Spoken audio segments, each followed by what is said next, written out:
baka po pwede kaming makakuha ng reaction from the palace about Senator Imy's remark criticizing the government's efforts to maintain San Juanico Bridge. And she said, and I quote, sana ako na lang nagpresidente.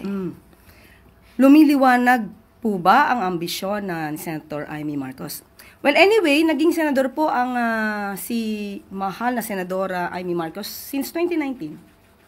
At malamang po ay alam naman po niya ang naging budget ng dating administrasyon patungkol po dito sa San Juanico Bridge.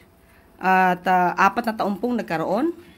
Kung di ako nagkakamali, 4 na taon since 2018 up to 2022 ang administrasyong Duterte. Pero hindi nga po nagkaroon ng rehabilitation.